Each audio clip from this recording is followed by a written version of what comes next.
You are now entering the Luxecore Studios. And you've secured a seat for the Protecting Your Radius podcast. Here, we build connections from your contracting profession to some of the top bleeding edge products and services. Don't get deterred. Let's not delay. Here is your host, Nathan Downs.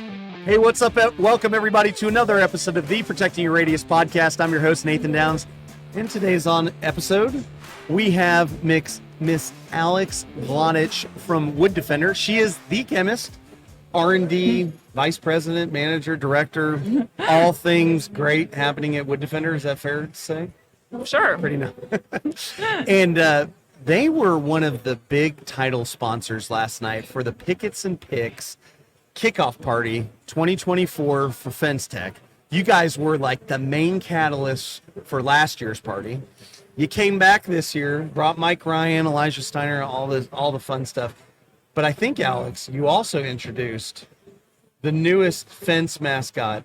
Is that true? We did. The fence mascot, the bucket. And actually, we have the bucket here today.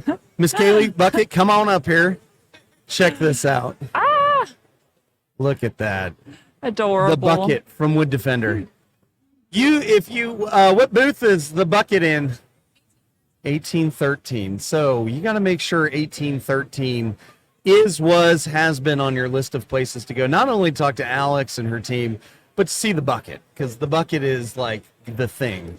It's going to be everywhere, I feel like. There may be some souvenirs over there, also bucket themed, that you might want to check out. I like it. Alix, so we don't get to talk often enough. You're the brains of all things Wood Defender. It feels like every time I talk to Roy, he's like, it's really, really technical information, Nathan. I should get Alix on. So with that being said, the one thing I noticed, and we talked about this last year, but now it is here, it is happening, it has come. This Pro Oil pre-stained product from Alta Forest Products being brought to the marketplace by Master Alco. What can you tell us about this thing? Because I'm seeing, I think pre-stained is like the wave of the future. You know, everything that we do, I think I was looking at the numbers the other day, 96% of the staining that Radius does is pre-stained with Wood Defender products. So we are killing it with pre-stain. Our clients that were watching this, that listen to this stuff, they love it. I mean, they absolutely love it. And it works every time, super consistent, which I love. But the Pro Oil stuff, tell us about that. What does it look like? Which woods should we be expecting? What colors? How did we get here? All that.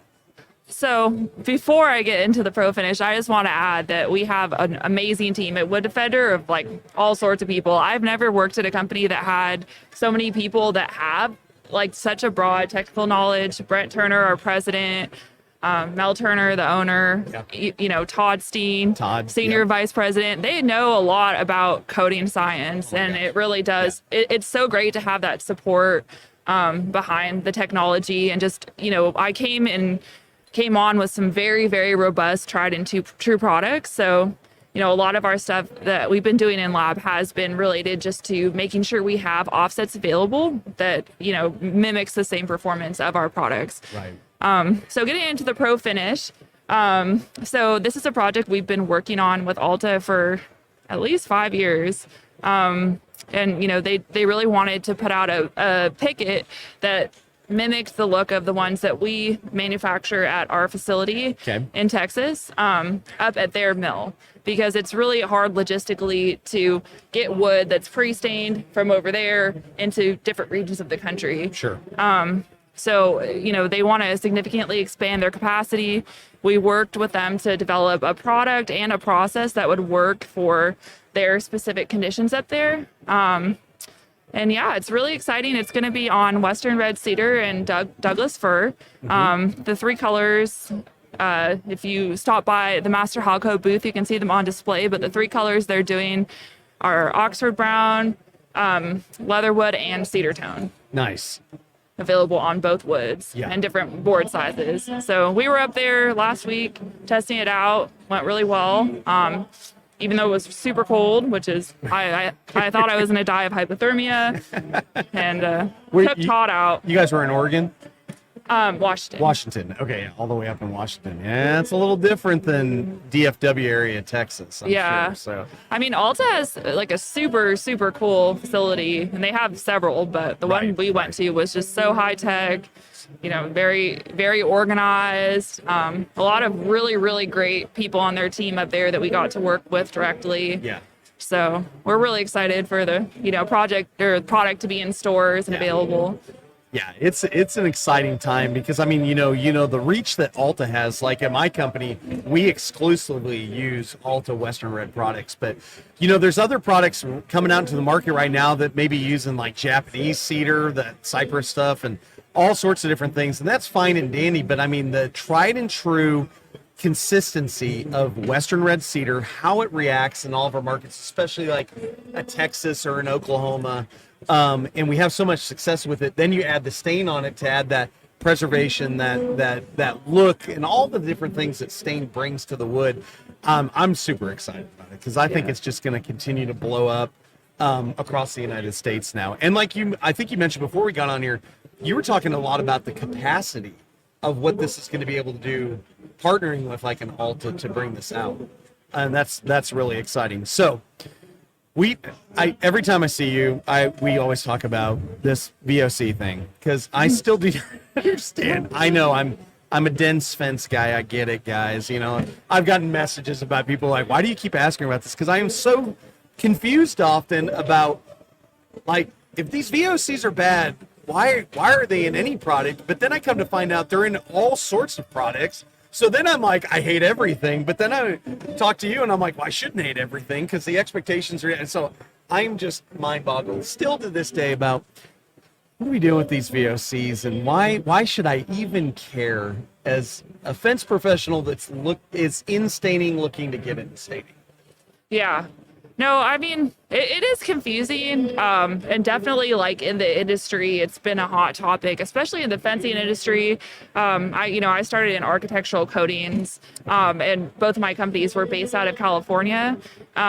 So those ones have the strictest VOC requirements. I worked at Den Edwards, which is in South Coast, so they have to comply with South Coast Air Quality Management District, which is so strict, and they have very rigid tests. My school actually developed or helped to develop the method that they currently use in South Coast Air Quality to test VOCs accurately. So that was one of the things one of my professors worked on developing. So VOCs are mainly found in solvents, but that's used to both disperse, like help with our product specifically, just to keep it stable and have a good shelf life. They also really help with penetration, and they help you control the dry time. So if you didn't have any sort of thing that would evaporate from the film, it just wouldn't ever dry. It would just stay wet forever. And if you had stuff that evaporates too slowly, you run the risk of it taking days and days and days to dry if it rains, if it gets humid. So it really does help us control the drying conditions. And as we talked about before, there's different types of VOCs. Like there's some that are worse than others. Benzene is going to be a lot worse than, some other things like odorless mineral spirits that has no benzene in it. Some aliphatic solvents, things that tend to have, the benzene ring in them. Okay. We call those arenes. So those ones tend to have an odor, which they, because they're called aromatic compounds. Originally, they were named that, I heard, because they smell more than things that are just like a long chain of carbons. Okay. But the safety profile typically is a little bit better for things that are just the long chain rather than having the ring in them. Gotcha.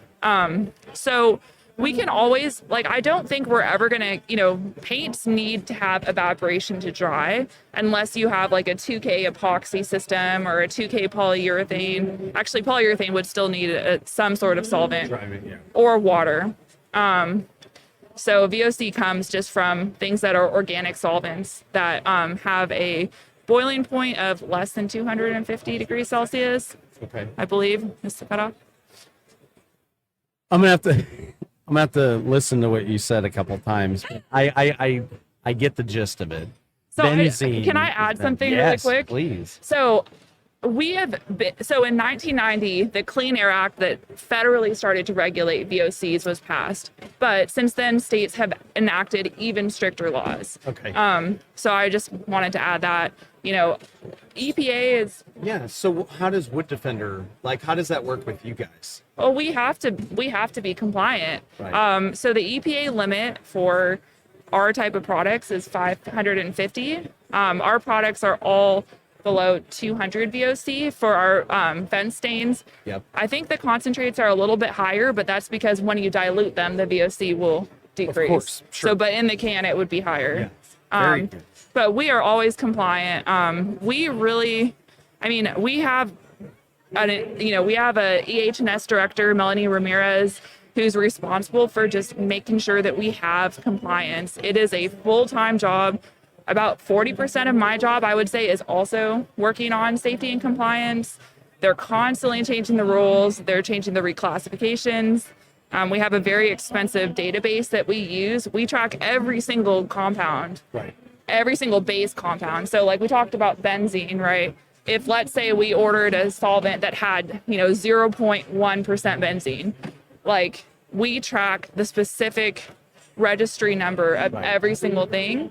And as soon as there's a new test done or a change to the regulatory rules, we can update our SDSs real time. Making SDSs is hard. And then OSHA apparently is going to be changing their rules for packaging and SDSs this year. Oh, So, geez. yeah. I mean, I still remember when it was MSDS. Now we're on to SDI, right? I mean, this stuff changes all the time. And one thing we never said, Alex, on any of the shows was, you mentioned your school a couple times, but I actually didn't. I remembered because you said it in passing. I don't know when, but you went to Cal Poly. That's genius level school stuff. If you look at if anybody knows anything about Cal Poly or Cal Tech, I mean, these people are super, super smart. You do not get in this school unless you are somebody that has a big old brain. So that matters because it shows that the authority that you've derived in your professional career and what you learned in school and continue to do that. I think that's pretty important for people to understand too. You're not a chemist from a tech school or something like that. I don't even know. I'm sure there's no chemistry in tech school, but you know what I'm saying. I mean, Hey, well, people can learn and get better. Sure. If someone has curiosity and drive and knows how to do research, it really, people can go to the best schools and not be very good chemists in the field, and people can go to less good schools but be willing to learn and be innovative, and Sure. that's so important. One thing though. Oh, go ahead. Go ahead. I really like going to Cal Poly because their emphasis was on, their motto is learn by doing. So we got to take a lab with basically every class, got to use real life equipment that a lot of undergraduate universities don't have. And then the master's program I did is specifically for coatings, and it's one of, I think, 3 Wow. that you can get an advanced degree in that. So Very cool. Very cool. Total track record right there. So, what else is coming from Wood Defender? You guys are working on, I know the pro oil thing is a big deal. We mentioned a couple weeks ago on the podcast that you're reformulating and doing some different things with other ancillary products that you guys have had. Is there anything special going on over at the booth at FenceTech that we're talking about right now? Well, we are relaunching or officially launching our Easy Clean product. Easy Clean? Okay. Yeah. So, and we've had that product for a while. I'm not sure how many years. And we originally developed it as a way for people to clean up the job site when they're done staining, get stuff off the windows, overspray, that sort of thing. So as we were talking about relaunching it, because we're now doing it in a 1 gallon, we noticed a lot of our customers were using it for other applications besides just cleaning their windows when they were done staining. A lot of people were starting to use it to wash their cars and, ATVs and equipment and stuff like that too. Not not the stain track, Okay. but or the staining rig, but they were using it for more uses. So Sure. I kind of took that as an opportunity just to work on. I really wanted to make sure that we prioritized just if someone's been using it to wash their cars and their boats, like, let's make sure that we have a fully 100% biodegradable product. I chose ingredients that were all on EPA's safer choice chemical list. Okay. Still trying to decide whether or not we want to get it officially certified, but we really just wanted to make sure we only had ingredients that were on that, just because if it's going to be going in the waterways and stuff, want it to fully biodegrade, not leave an impact, and just be less caustic also for if people are using it on their boats and cars, because we didn't originally know that people would use it for that. So I asked someone else that's used that product before, and there was a question that came up, which I don't know how you can answer this, but we were talking about specifically the difference between like just using like a Dawn and water or that product. Like what would be the difference, and why would you use one or not use one over the other? So Dawn is just it's not gonna get the residue off your windows and stuff like that. Like it's still like you have to have like some sort of evaporative mechanism, and you have to both pull the stain, the grease, the pigments off, Right. Anything else that's on there. Dawn dish soap leaves a lot of residue on things like windows, and it's very, very soapy. Sure. And this is going to be a stronger cleaner than something like Dawn for this part. Gotcha. Very good. Very good. So definitely check that product out. Continue to look. You guys are selling it, like you said, on the website and the gallon now. And whatnot. So it'll be a lot more convenient. Yeah. And then we could order that when we order our like buckets of, because we order the 5-gallon buckets all the time and stuff. You guys can throw the gallons of those. So we're excited to try that. Like I said, we don't do a lot in the field, but when we do, it is always a constant fight with my guys. We're like, how are we going to clean this off? We're out there with all sorts of stuff going, That's why when you said you reformulated, I was like, we need to get some of this just so when we have that oddball job where we didn't get to pre-stain it, we can go out there and properly clean stuff up. So I mean, the windows do, when you stain a fence, like there's always, it seems to be a little bit, sure, and it really does do a good job and not leave a residue. You just rinse it off. And I don't know how many houses we may have left where there may be residue that I didn't see or something, so that's good. So what else is going on, Alex, with, I know we talked about the Pro Oil. We talked about the Easy. I feel like is there any other aces, like something up your sleeve that you're working on right now that you can tell, or is this all secret stuff? Is there any like additives or any crazy things that we're looking at that, we're adding sawdust to stain or something, or I don't know. Well, I'm sure some people would like to know what we're looking at, but we spend a lot of time researching trends in the market. I will say, I think the more green we can get things, the better. Yeah. Less of a footprint. I mean, we are still compliant where we need to be. Well, when we have products that can be sold in other states that have stricter rules, like the 200 series. Right. But at the same time, there's always an option to, make the product even safer for people to use, increase the incorporation, mixing, stuff like that, looking at ways to do that. And there may be some new products that we're working on as well that hopefully we can be announcing maybe next year at FenceTech or earlier. Awesome. Well, that's exciting for sure. So, Alex, we're going to wrap this thing up, put a bow on it. Is there any other techie stuff that I didn't ask you that you want to throw out there today? Because I had some I went to the techie side of the. I just want to emphasize just being, careful of, I've seen some things that are, being advertised that, is concerning. So I just want to emphasize that, it really does take a lot of people on your team monitoring this stuff and tracking it and being familiar with the materials. And we do a lot of work on testing. We send stuff to outside labs to get stuff tested. We'll send our raw materials even to get tested and make sure that they are what they say they are. It's so important to be, it's on me and it's on Melanie, just as the knowledge base about the chemistry. She was actually a chemist with me at Kelly Moore. So she's very, very intelligent. And you really have to have people that are constantly keeping an eye on it and tracking it and making sure, because we have to be good stewards. Like, I don't want to, worry about someone getting hurt because of the product we put out. So we Absolutely. Are always erring on the side of caution in whatever ways we can make things safer. I love that, Alex. I think that's so important. I mean, that puts, like, me as a small business owner, that really puts me at ease knowing that we use Wood Defender products exclusively for our coatings, that we don't have to worry about those things, that you have a team that's dedicated and addressing just specifically that and staying on top of it.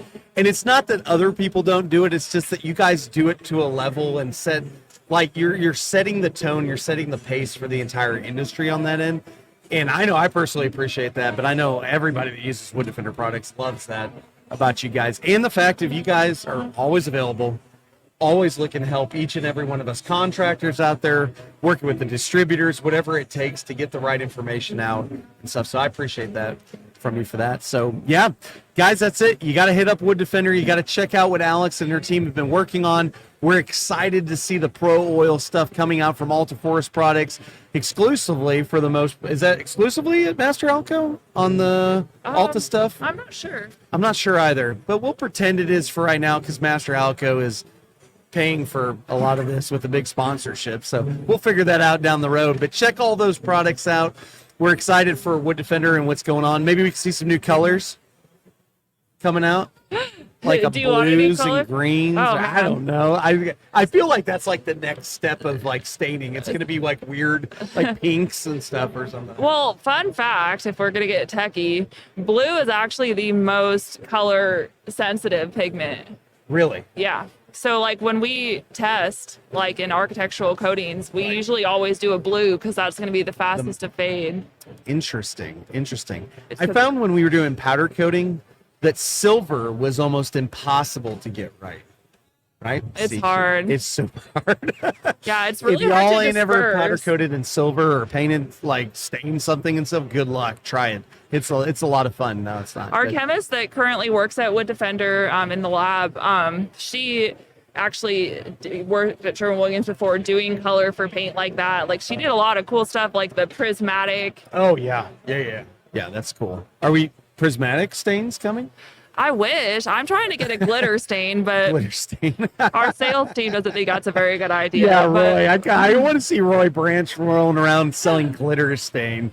We have a supplier that keeps coming in and he keeps saying like, hey, we have glitters, just letting you know. Oh my gosh. They're such a mess though. They're such a mess. Like in the factory, everywhere. It's just my kids would probably love that. My daughter would think it's hilarious. I'd come home and I'd want to go spray and like all my clothes are covered in glitter or something. She'd think that's funny, wouldn't she? So anyways, well, Alex, as always, pleasure to have you on. Hey, like I said, wooddefender.com for all your stain needs today, and we will see you guys on the next episode. Later. Bye. You've been listening to the Protecting Your Radius podcast from the Luxecore Studios in Bixby, Oklahoma. Thanks for sticking around, and connect with us and all of our partners at www.protectingyourradius.com. We want to thank our premier partners, Luxecore, the newest line of premium quality composite infill to slide into your FenceTrac fence system. Frame your style today. Also, FenceTrac, the world's first patented standalone stain machine. Utilizing flood coat technology, FenceTrac covers boards, pickets, posts, and any type of dimensional wood you can think of. And what better way to use your FenceTrac machine than to use the easy application Wood Defender family of stains. Wood Defender goes on easy and covers in one coat with no back brushing. And of course, the true power of our show is you, the listener. Please rate and review our show on whatever platform you consume this content. Your 5-star likes and reviews help other contractors get the message that we all want to be better and do better. And in the construction world, we can never forget that before you can be great, you've got to be good.